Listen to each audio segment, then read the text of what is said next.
الحمد لله وكفى وسلام على عباده الذين اصطفى أما بعد فأعوذ بالله من الشيطان الرجيم بسم الله الرحمن الرحيم أفمن يعلم أنما أنزل إليك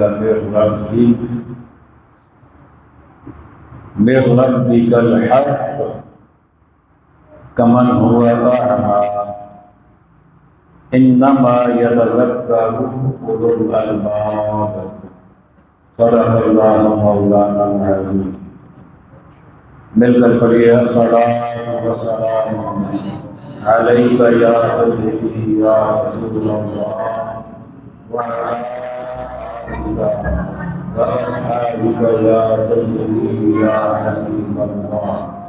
الصلاۃ والسلام علیک یا سیدی یا رحمۃ للعالمین وعلی آلک واصحابک یا سیدی یا شفیع المذنبین.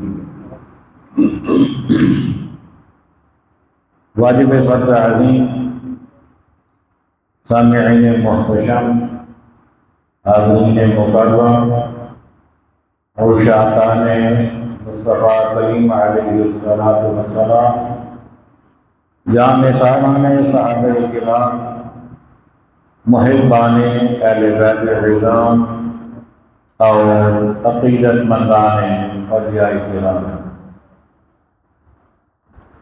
اللہ تعالیٰ کا بے حد بے حساب بے شبہ اور لاتعداد شکر ہے کہ جس نے ہمیں اپنے پاک گھر میں آنے کی، اپنے دین مدین کو سمجھنے کی توفیق عطا فرمائی. بنیادی طور پر ہمارا یہ پروگرام 11ویں شریف کا پروگرام ہے اور 11ویں شریف کی نسبت، 11ویں شریف کا تعلق حضور سیدنا غوث اعظم رحمۃ اللہ تعالی علیہ کے ساتھ ہے. ہمارا مقصد آپ کی تعلیمات سے آگاہ ہونا ہے اور پھر ان پر عمل پیدا ہو کر آپ کا سچا مرید ثابت ہونا ہے. آپ کی تعلیمات کیا ہیں؟ آپ کی تعلیمات کو اگر دیکھا جائے تو قرآن پر عمل اور حدیث پر عمل، قرآن کے مطابق زندگی گزارنا، سنت کے مطابق زندگی گزارنا، یہی آپ کی تعلیمات ہیں. تو اس لیے ہم آپ کی نسبت سے قرآن مجید فرقان حمید کو سمجھنے کی کوشش کرتے ہیں. اس وقت سورۃ الرعد آیت نمبر 19 میرے سامنے ہے. آغاز اسی آیت مبارکہ سے کر رہا ہوں اور ارادہ یہ ہے کہ انشاءاللہ تعالی آیت نمبر 25 تک آج کے اس درس میں ہم سیکھیں گے کہ رب کریم نے ہمیں ان آیات میں کن باتوں کا حکم دیا اور کن باتوں سے روکا. یا یوں سمجھ لیجیے کہ اللہ تعالیٰ نے کن باتوں کو ہمارے لیے پسند فرمایا اور کن باتوں کو ہمارے لیے ناپسند فرمایا. آغاز یوں ہوا، ایک تقابل ہے، کمپیریزن ہے دو بندوں کا. ایک وہ ہے جو نبی کریم علیہ السلام پر نازل ہونے والے کلام کو حق مانتا ہے اور پھر اس پر ایمان بھی لاتا ہے اور پھر اپنا عمل بھی اس کے مطابق کرتا ہے، اور ایک وہ ہے جو اس کلام کو حق بھی نہیں مانتا، اپناتا بھی نہیں ہے اور عمل بھی اس کے مطابق نہیں کرتا۔ تو اللہ تعالیٰ نے دونوں کو بیان کیا اور فرمایا کہ کیا یہ دونوں ایک ہی کیٹیگری کے لوگ ہیں؟ آئیے آیت میں پڑھتا ہوں، ترجمہ سماعت فرمائیے۔ فرمایا افمن یعلم انما انزل الیک من ربک الحق کمن هو اعمی۔ فرمایا کہ کیا وہ بندہ جو جانتا ہے کہ بلا شبہ آپ کے رب کی طرف سے آپ پر جو نازل ہوا وہ حق ہے، تو کیا وہ اندھے کی طرح ہو سکتا ہے؟ یعنی وہ بندہ جو یہ جانتا ہے کہ قرآن مجید اللہ کا کلام ہے اور یہ رسول اللہ پر نازل ہوا اور یہ حق ہے، تو کیا وہ بندہ اندھے کی طرح ہو سکتا ہے؟ اب یہاں پر اگر ہم اپنی سوچ یا اپنی عقل کے مطابق ہم سوچیں تو بات یوں ہونی چاہیے تھی کہ کیا وہ اس کی طرح ہو سکتا ہے جو نہیں جانتا؟ کیونکہ پہلے جاننے والے کی بات ہے کہ وہ بندہ جو یہ جانتا ہے کہ آپ کے رب کی طرف سے جو نازل ہوا وہ حق ہے، تو اب یوں ہونا چاہیے تھا کیا وہ اس کی طرح ہو سکتا ہے جو نہیں جانتا؟ لیکن اللہ نے آگے یوں نہیں فرمایا، فرمایا کیا وہ اندھے کی طرح ہو سکتا ہے؟ اب اس کا کیا مطلب ہوا؟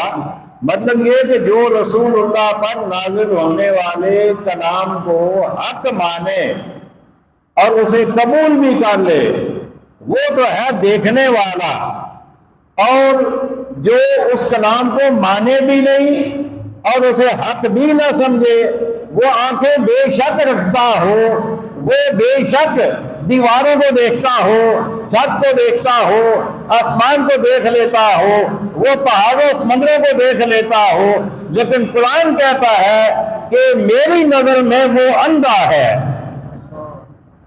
وہ کیا ہے؟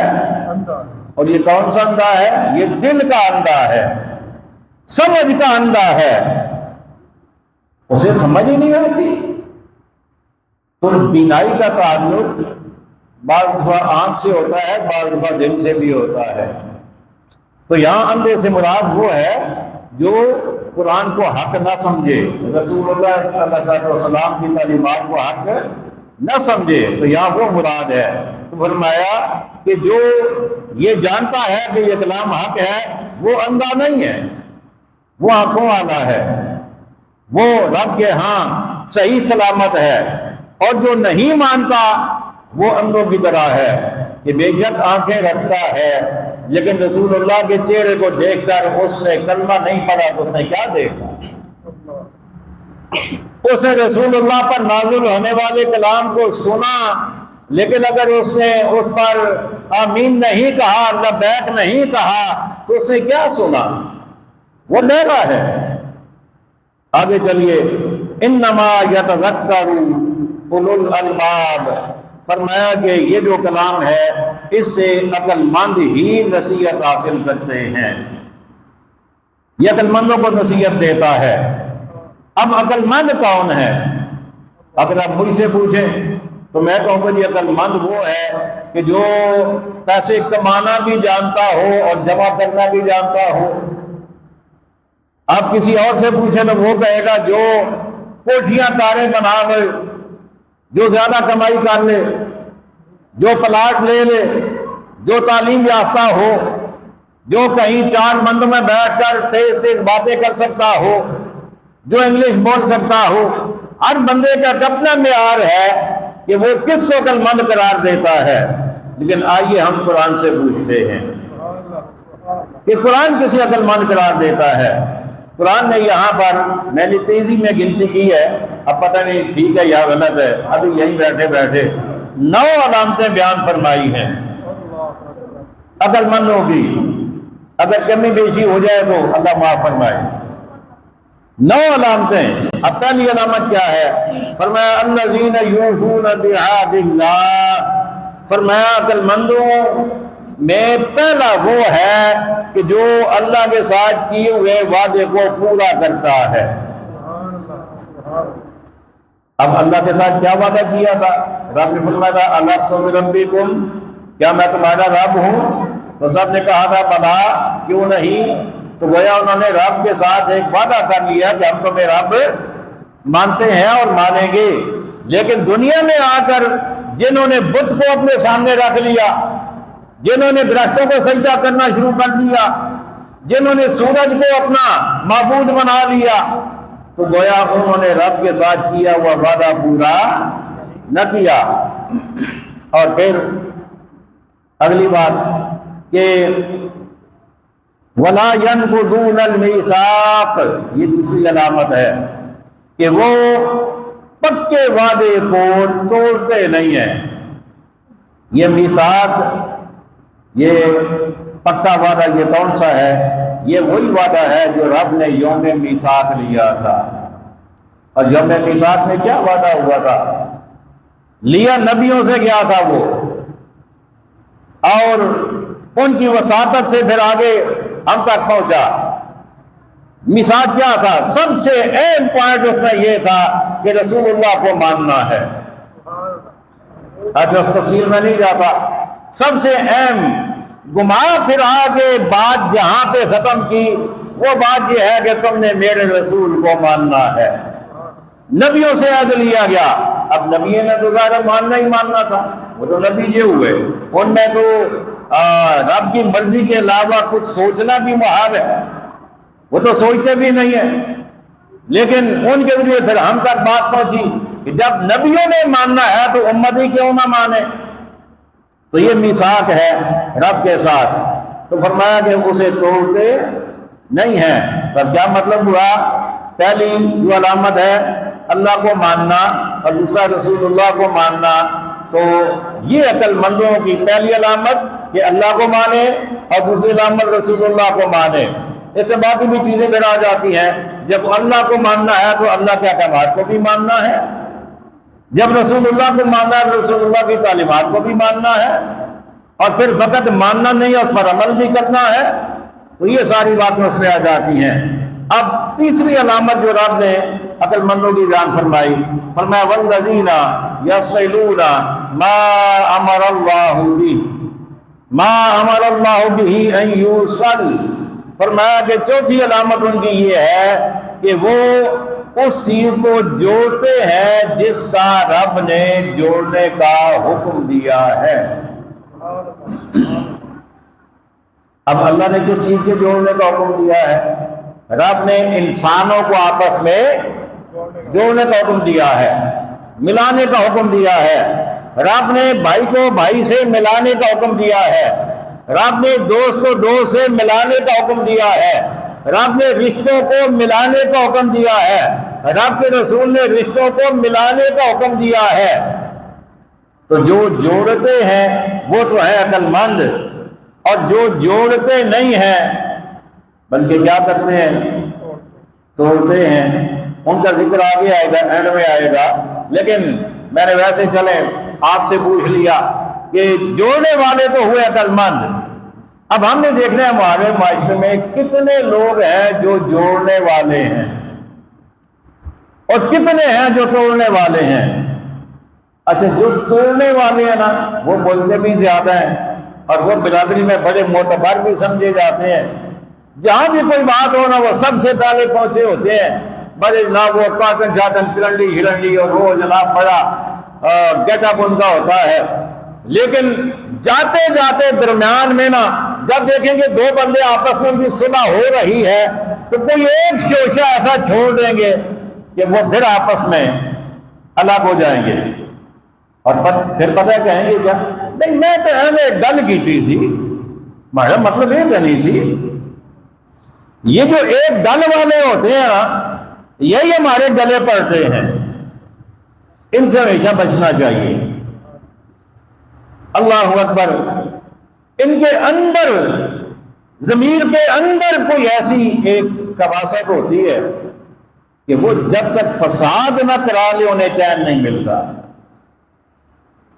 اور بڑا گھما پھرا کے بڑی چکنی چپڑی باتیں کر کے بالکل آخر میں آ کے نا کوئی ایک ایسی وہ چھوڑ دیں گے کہ سارا معاملہ تہس نہس ہو جائے گا، اور پھر وہ یہ بھی کہیں گے کہ نہیں ہمارا مطلب یہ تو نہیں تھا، میرا یہ کہنے کا مطلب تو نہیں تھا۔ اچھا، بعض لوگوں کو یہ ہوتا ہے کہ دو بندے آپس میں صلح کرنے کے لیے بیٹھے ہیں تو کسی بندے کی کوئی پچھلی بات اٹھا کے نا تو درمیان میں لے آئیں گے، جو ہو سکتا ہے دونوں میں سے کسی کو یاد نہ ہو، لیکن وہ اس میں ضرور پھر کہیں گے نہیں میں تو ایک سچی گل بھائی۔ تو ایسے سچ سے نہ بولنا بہتر ہے کہ جس سچ سے فساد پیدا ہو رہا ہے۔ اللہ اکبر۔ اگلی علامت رب نے بیان فرمائی وَيَخْشَوْنَ رَبَّهُمْ، اور اپنے رب سے ڈرتے ہیں، اپنے رب سے ڈرتے ہیں۔ تو جو رب سے ڈرے گا وہ ملاوٹ کرے گا، بولیے تو صحیح نا، جو رب سے ڈرے گا وہ رشوت لے گا، جو رب سے ڈرے گا وہ جھوٹی قسمیں کھائے گا، جو رب سے ڈرے گا وہ کم تولے گا، ڈنڈی مارے گا، اور جو رب سے ڈرے گا وہ ایسا بھی نہیں کرے گا کہ گاہک کے سامنے تو جناب ریڑھی سے اچھا فروٹ وہ شاپر میں ڈالے، اور گاہک جب پیسے نکالنے لگے ادھر سے زپ کھولے اور جناب وہ پیسے نکال کے گن رہا ہو تو ادھر سے وہ شاپر نیچے اور نیچے سے بھرا ہوا گندا شاپر وہ پہلے رکھا ہوتا ہے انہوں نے۔ بعض ایسے بھی ہوتے ہیں، تو جو ڈرتے ہیں وہ یہ کام نہیں کرتے۔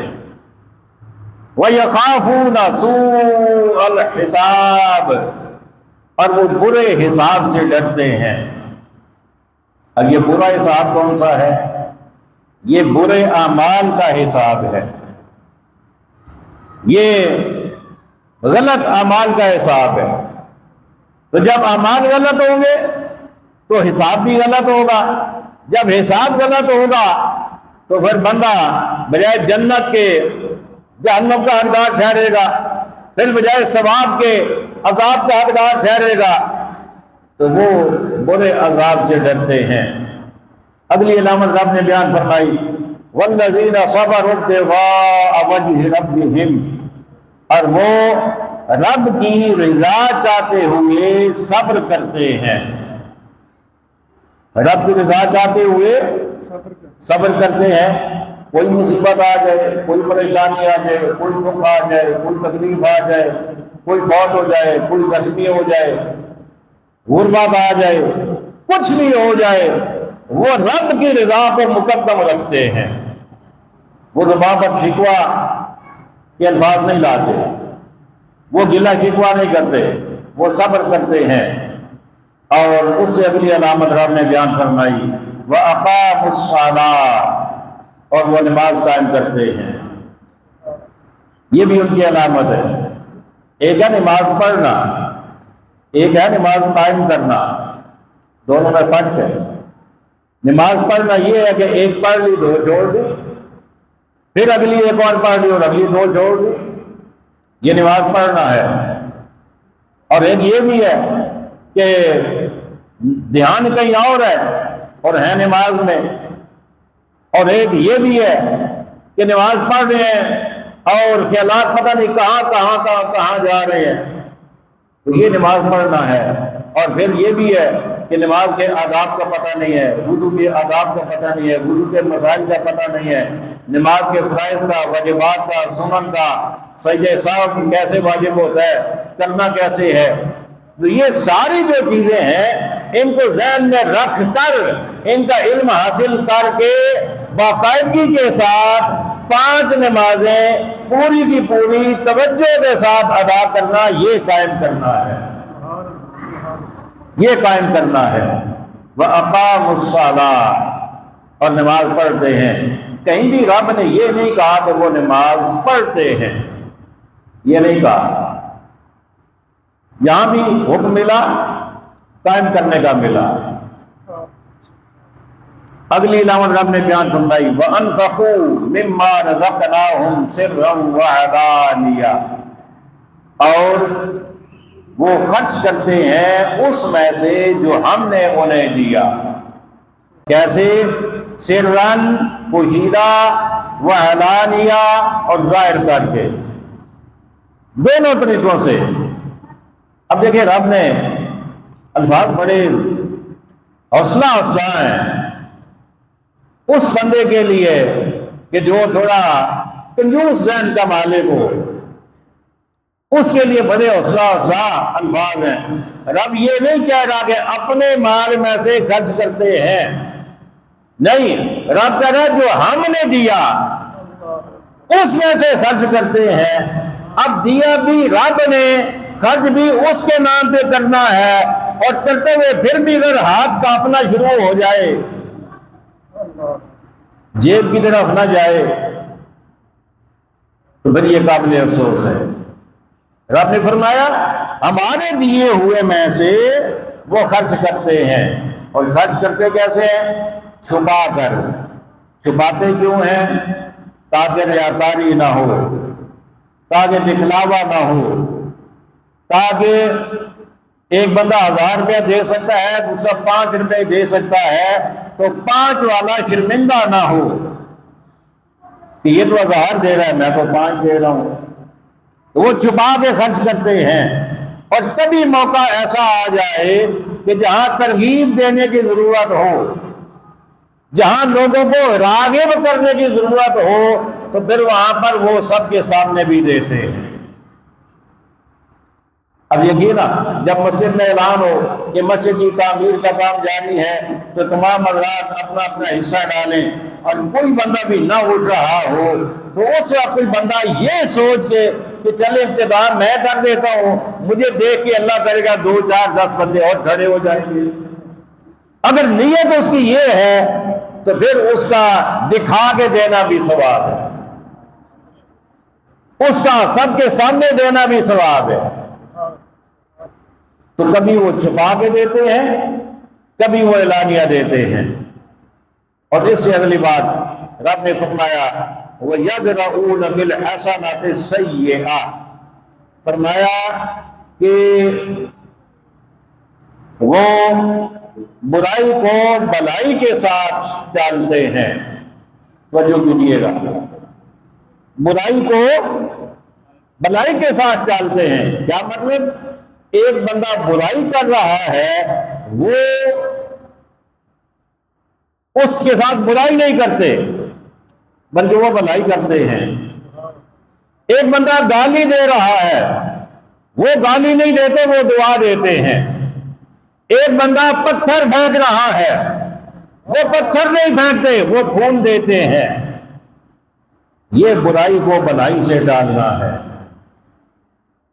اور یہ جتنی اعلیٰ صفت ہے اتنی مشکل بھی ہے، اتنی مشکل بھی ہے، اس لیے کہ ہم یہ سوچتے ہیں کہ اس نے اگر گالی دی ہے میں چپ کر جاؤں گا تو لوگ کیا کہیں گے۔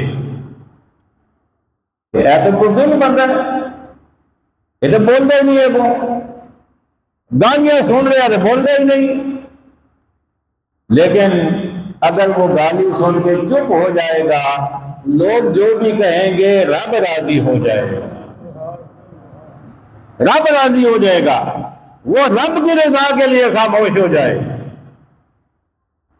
ایک بندہ برائی کر رہا ہے، ہر روز کوئی نہ کوئی الٹا کام کر رہا ہے، ستا رہا ہے، لیکن یہ بندہ ہر روز اسے اگنور کر دیتا ہے اللہ کی رضا کے لیے۔ کہتا ہے کوئی بات نہیں، میرا بھائی ہے، ناسمجھ ہے، میرا دوست ہے، میرا پڑوسی ہے، ناسمجھ ہے، کوئی بات نہیں۔ تو یہ رب نے فرمایا تو یدرؤون بالحسنۃ سیئہ، بالحسنۃ سیئہ، فرمایا کہ برائی کو بھلائی کے ساتھ ٹال لیتے ہیں۔ اور اس کا ایک مطلب یہ بھی ہے کہ اگر خود ان سے کوئی غلط کام ہو جائے تو اس کے فوراً بعد نیکی کر لیتے ہیں۔ تو وہ جو برائی ہوئی تھی نا، وہ نیکی کی وجہ سے مٹ گئی۔ صغیرہ گناہ، چھوٹے گناہ، یہ نیکیوں کے کرنے سے مٹتے جاتے ہیں، یہ ختم ہوتے جاتے ہیں۔ ہمیں پتہ نہیں ہوتا، لیکن اللہ کتنا مہربان ہے، وہ کتنا کریم ہے، وہ کتنا رحیم ہے۔ ایک حدیث جو میں نے اگر سینکڑوں نہیں تو 20 مرتبہ ضرور بیان کی ہوگی، مجھے پسند پڑی ہے، آپ کو بھی سنا دیتا ہوں۔ فقیہ ابو اللہ سمرقندی رحمت اللہ تعالی علیہ، آپ نے یہ حدیث نقل فرمائی ہے تنبیہ الغافلین میں۔ آپ فرماتے ہیں کہ ہر انسان کے ساتھ 2 فرشتے ہیں، ایک اس کندھے پہ ایک اس پہ، اور انہیں کہا جاتا ہے کرامن کاتبین، کرامن عزت والے کاتبین فرشتے۔ تو ہر بندے کے ساتھ دو ہیں، لیکن ساروں کے ساتھ ہیں، اس لیے کاتبین آیا ہے۔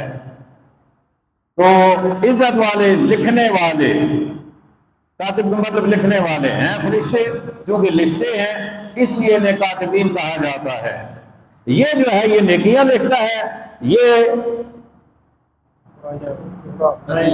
آپ کو پتہ ہے نا، پھر بولے نا آپ کی، یہ نیکیاں لکھتا ہے، یہ گناہ لکھتا ہے، لیکن دونوں فرشتوں کی حیثیت میں فرق ہے، یہ جونیئر ہے، یہ سینئر ہے، یہ حاکم ہے، یہ ماتحت ہے۔ تو جب کوئی بندہ گناہ کرتا ہے نا، اب یہ چونکہ ماتحت ہے تو اس کا کام تو گناہ لکھنا ہے، لیکن چونکہ آزاد نہیں ہے، ماتحت ہے، تو یہ اس سے پوچھتا ہے کہ جناب والے اس بندے نے گناہ کر لیا ہے، تو آپ اگر اجازت دیں تو میں لکھ لوں۔ تو جو ہے مزے لے کے سنیے، لکھ لوں، یہ کہتا ہے نہیں ابھی نہ لکھو، کہتا ہے جی ٹھیک ہے آپ کی مرضی، میں تو ماتحت ہوں، آپ کا حکم کا پابند ہوں۔ اب بندے نے کیا کیا، دوسرا گناہ کر لیا، پہلے 1 تھا اب ہو گئے 2، اب یہ پھر پوچھتا ہے محترم اب 2 گناہ ہو گئے ہیں، لکھ لوں، کہتا ہے نہیں۔ بندے نے تیسرا گناہ کیا، پھر پوچھا، اجازت نہیں ملی، چوتھا کیا، پوچھا، اجازت نہیں ملی، 5واں گناہ کیا، اجازت نہیں ملی، یکے بعد دیگرے مسلسل 5 گناہ، اور یہ بار بار پوچھتا ہے، یہ بار بار منع کر دیتا ہے، نہیں لکھ سکتے۔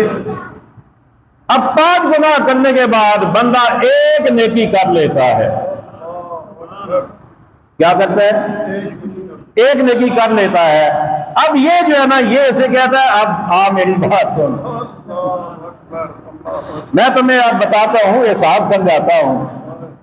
یہ کہتا ہے جی بتائیں، وہ کہتا ہے بات یہ ہے کہ 5 گناہ برابر 5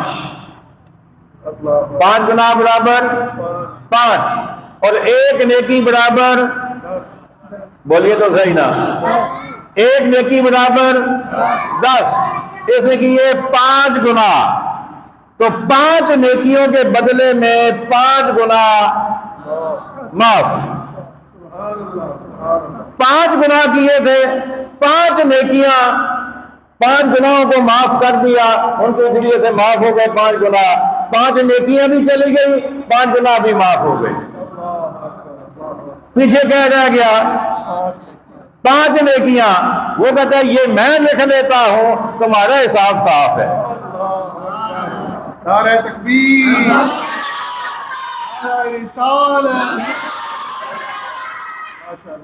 تمہیں کچھ بھی لکھنے کی ضرورت نہیں ہے. وَيَدْرَؤُونَ بِالْحَسَنَةِ السَّيِّئَةَ برائی کو بلائی سے مٹاتے ہیں. کیسے مٹاتے ہیں؟ بندہ ہے، انسان ہے، گناہگار ہے، خطا کار ہے، سیکار ہے، غلطیاں ہو جاتی ہیں، گناہ چھوٹے چھوٹے بڑے بھی ہو جاتے ہیں، لیکن چھوٹے گناہ جب مسلسل ہوتے جائیں، درمیان میں نیکیاں بھی ہوتی جائیں، تو اللہ تعالیٰ ان نیکیوں کے بدلے میں وہ گناہ مٹا دیتا ہے. اللہ اکبر. یہ ساری چیزیں رب نے بیان فرمائی. اب گنتی آپ نے کرنی ہے، میں آپ کو چیزیں بتا رہا ہوں، آخر میں پوچھوں کتنی چیزیں ہو گئی. پہلی رب نے فرمایا کہ رب کے ساتھ کیا ہوا وعدہ پورا کرتے ہیں. پھر فرمایا کہ میثاق کو توڑتے نہیں ہیں. پھر فرمایا کہ جس کو رب نے جوڑنے کا حکم دیا اسے جوڑتے ہیں. پھر فرمایا رب سے ڈرتے ہیں. پھر فرمایا کہ برے حساب سے ڈرتے ہیں. پھر فرمایا کہ اللہ کی رضا کے لیے صبر کرتے ہیں. پھر فرمایا کہ نماز قائم کرتے ہیں. پھر فرمایا کہ پوشیدہ اور اعلانیہ ہمارے دیے ہوئے میں سے خرچ کرتے ہیں. پھر فرمایا کہ برائی کو نیکی کے ذریعے مٹاتے ہیں. کتنے ہو گئے؟ اس کا مطلب میری گنتی ٹھیک تھی،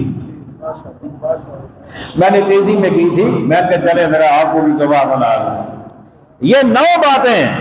اب اس کے بعد رب نے فرمایا یہ 9 کام جو کرے گا، جو کرے گا، فرمایا اولئک لہم عقبی الدار، فرمایا کہ آخرت کا گھر انہی کے لیے ہے. مطلب یہ آخرت کا گھر کا مطلب کہ اچھا انجام، جنت کے حقدار وہی ہیں. اور آگے اور کیا انعام ملے گا؟ فرمایا جنات، انہیں باغات ملیں گے. کیا ملیں گے؟ باغات، یعنی جنتیں، باغات ملیں گے. عدن، ہمیشہ کے. ایسا نہیں ہے کہ بعد میں رجسٹری کینسل ہو جائے، ایسا نہیں ہوگا. مل گئے تو مل گئے، ہمیشہ کے لیے. یدخلونہا، وہ داخل ہوں گے ان میں، ان باغات میں. اب اس سے اگلی بات وجد آمیز ہے. وَمَنْ صَلَحَ مِنْ آبَائِهِمْ وَأَزْوَاجِهِمْ وَذُرِّيَّاتِهِمْ، رب نے فرمایا وہ ہمیشہ کے باغوں میں داخل ہوں گے، لیکن اکیلے نہیں داخل ہوں گے. ان کے باپ دادا میں سے، ان کی بیویوں میں سے، اور ان کی اولادوں میں سے جو صحیح عقیدے والا ہوگا وہ بھی ان کے ساتھ داخل ہو جائے گا. وہ بھی ان کے ساتھ داخل ہو جائے گا. اب ان کی عزت افزائی کے لیے بڑی خوبصورت بات ایک آج سے غالباً کم از کم میرے حالت 30 سال کو ہو گئے ہوں گے، حامد سعید کاظمی صاحب سے میں نے سنی تھی. اچھی باتیں یاد رکھنی چاہیے. جنت ہی کا تذکرہ ہو رہا تھا، پتہ نہیں وہ روایت کون سی بیان کر رہے تھے. غالباً شہید کی بات ہو رہی تھی کہ شہید جب جنت میں جائے گا تو وہ وہاں پر عرض کرے گا، خواہش کرے گا کہ یا اللہ مجھے پھر دنیا میں بھیج، میں پھر شہید کیا جاؤں. تو انہوں نے کہا اسے بھیجا تو نہیں جائے گا دنیا میں، تو کیا اس کی خواہش پوری نہیں کی جائے گی؟ تو ان کا جملہ یہ تھا کہ وہ جنت ہی کیا جہاں خواہش پوری نہ ہو. وہ کاہے کی جنت کہ وہاں بھی بندہ محروم رہے، کوئی تمنا کرے، کوئی آرزو کرے، کوئی حسرت کرے، اور وہ پوری نہ ہو تو وہ جنت کیا ہوئی؟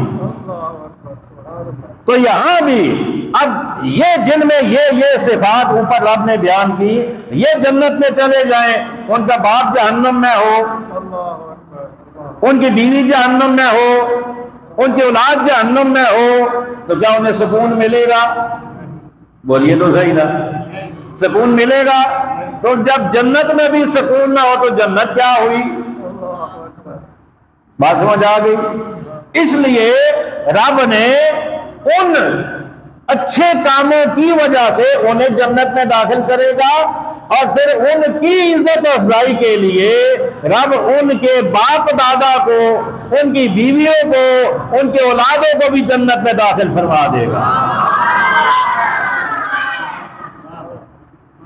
لیکن شرط لگائیے، وَمَنْ صَلَحَ،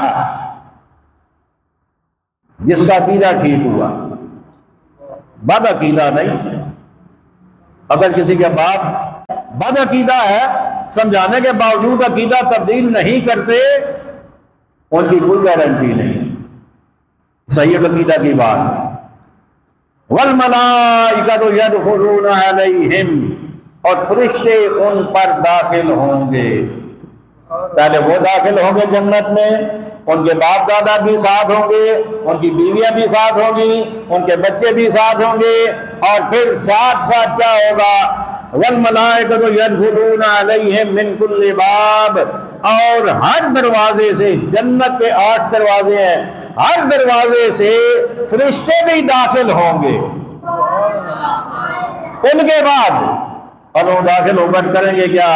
سلام علیکم، سلام علیکم، سلام علیکم، تم پر سلامتی ہو، تم پر سلامتی ہو، تم پر سلامتی ہو۔ کیا اعزاز ہوگا! اللہ اکبر۔ سلام علیکم بما صبرتم، سلامتی ہو تم پر اس وجہ سے کہ تم دنیا میں صبر کرتے رہے، تم نے بے صبری نہیں کی۔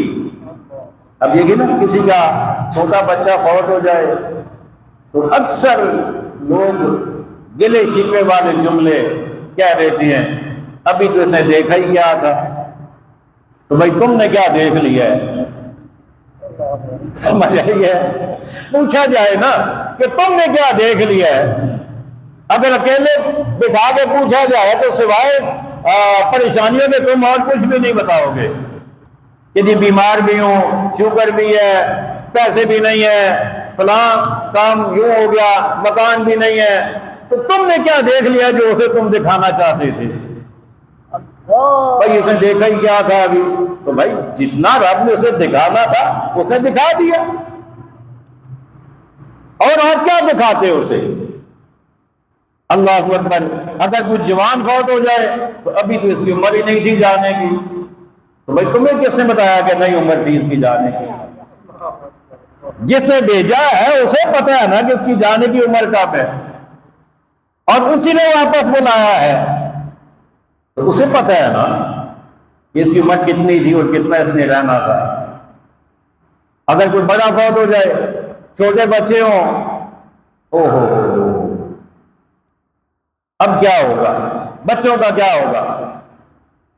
تو بھائی جن کے باپ فوت ہو جاتا ہے ان کا کیا ہوتا ہے؟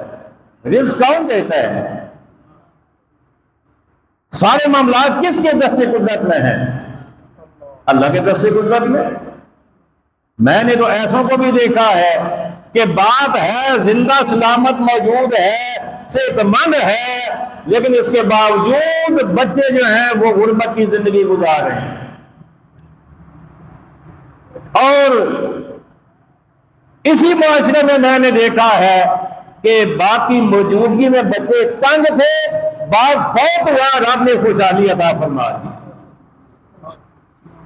اور بھائی اس چیز کا تعلق باپ کے ساتھ نہیں ہے۔ باپ بہت بڑی نعمت ہے اللہ کی، ماں باپ بہت بڑی نعمت ہے، اللہ ان کا سایہ تا دیر نصیب کرے، لیکن اس کا یہ مطلب نہیں کہ باپ چلا گیا تو سب کچھ ختم ہو گیا۔ معاملات سارے اللہ کے ہاتھ میں ہیں۔ باپ کو بھی رب بھی دے رہا تھا نا، اور رب کے ہاتھ سے تقسیم ہو رہا تھا۔ اب ہو سکتا ہے ماں کے ہاتھ سے تقسیم شروع ہونا ہو جائے، اب ہو سکتا ہے ماموں کے ہاتھ سے تقسیم ہو، اب ہو سکتا ہے چچا کے ہاتھ سے تقسیم ہو، اب ہو سکتا ہے کوئی غیر رب درمیان میں رب اس کو لے آئے۔ تو ناشکر کی باتیں نہیں۔ سلام علیکم بما صبرتم، سلام ہو تم پر اس وجہ سے کہ تم نے صبر کیا۔ فنعم عقبی الدار، اور ان کے لیے بہت اچھا ٹھکانہ ہوگا۔ اب یہ تو ایک طبقے کی بات ہے۔ اب دوسرا طبقہ ایک آیت فقط بیان کروں گا۔ والذین ینقضون عہد اللہ من بعد میثاقہ، اور وہ جو اللہ کے ساتھ کیے ہوئے وعدے کو پکا کرنے کے بعد توڑ دیتے ہیں۔ اوپر سے نہ توڑنے والے، ذہن میں ہے، اب ہے توڑنے والے، اوپر تھا رشتوں کو ملانے والے، یہاں ہے وَيَقْطَعُونَ مَا أَمَرَ اللَّهُ بِهِ أَن يُوصَلَ، اور رب نے جنہیں ملانے کو حکم دیا وہ انہیں توڑتے ہیں۔ بھائی کو بھائی سے جدا کر دیا، ماں کو بیٹی سے جدا کر دیا، اس کے کان میں کچھ اور کہا، اس کے کان میں کچھ اور کہا، باپ کو بیٹے سے جدا کر دیا، تائے چچے کو بھتیجوں سے الگ کر دیا۔ یہ ان کی بات ہو رہی ہے۔ وَيُفْسِدُونَ فِي الْأَرْضِ، اور زمین میں فساد کرتے ہیں۔ تین چیزیں بیان ہوئی، ایک اللہ کے ساتھ کیا ہوا عہد و پیمان توڑتے ہیں، دوسرا رشتوں کو منقطع کرتے ہیں، اور تیسرا زمین میں فساد کرتے ہیں۔ اچھا، جتنے بھی فسادی ہیں نا، مانتا کوئی بھی نہیں ہے، مانتا وہ کہتے ہیں ہم سے بڑا مسلح کوئی نہیں ہے، ہم سے بڑا ہمدرد کوئی نہیں ہے، لیکن ہوتے پوری شیطان کی جڑیں۔ اب ان کا کیا ہوگا؟ فرمایا اولئک لہم اللعنہ، فرمایا یہ وہ ہیں جن پر لعنت ہے۔ کون کہہ رہا ہے؟ مجھے بولیے، کون کہہ رہا ہے؟ اللہ کہہ رہا ہے۔ تو جن پر اللہ کی جانب سے لعنت ہو، کامیابی کی کوئی صورت پیچھے بچتی ہے؟ نہ دنیا میں نہ آخرت میں، کامیابی میں اللہ معاف فرما دے تو وہ قادر مطلق ہے، لیکن جو رب کی جانب سے لعنت کا ادراک ٹھہر گیا وہ ادھر بھی اور ادھر بھی ذلیل ہوگا۔ وَلَهُمْ سُوءُ الدَّارِ، اور ان کے لیے برا ٹھکانہ ہے۔ اوپر والے طبقے کے لیے کیا تھا؟ اچھا ٹھکانہ، فَنِعْمَ عُقْبَى الدَّارِ، اور ان کے لیے وَلَهُمْ سُوءُ الدَّارِ، ان کے لیے برا ٹھکانہ ہے۔ اب ہم نے سبق حاصل کرنا ہے کہ ہم نے کس کیٹیگری میں اپنے آپ کو رکھنا ہے، ہم نے اپنے اندر کون سی صفات پیدا کرنی ہے۔ بعض لوگ جو ہوتے ہیں نا، اگر کوئی دو بندے ناراض ہو جائے نا، تو ایک سے اگر آپ کہیں نا کہ جناب آپ چلیں، ہو گیا جو ہونا تھا، انسان ہے، غلطی ہو جاتی ہے، آپ کا بھائی ہے یا دوست ہے یا رشتہ دار ہے جو بھی ہے، تو اس سے غلطی ہو گئی تو معاف کر دیں آپ اسے، تو چھوڑیں آپ۔ نہیں جی، ہم اسی کوئی کاٹا کیسے نہ لوں، یہ جملہ اسی کوئی کاٹا کیسے نہ لوں، میں کہنا تسی کاٹو اور بہت کاٹو، انہیں کاٹو گے تواڈے وہم و گمان وچ بھی نہیں، جے تے رب لعنت کرے وہ کٹ نہیں دے ود، جنوں رب کہے کہ تیرا ٹھکانہ برا وہ کٹ نہیں دے ود۔ اللہ کریم حق بات سننے کی، سمجھنے کی، عمل کرنے کی، آگے پہنچانے کی توفیق عطا فرمائے۔ وما علینا الا البلاغ۔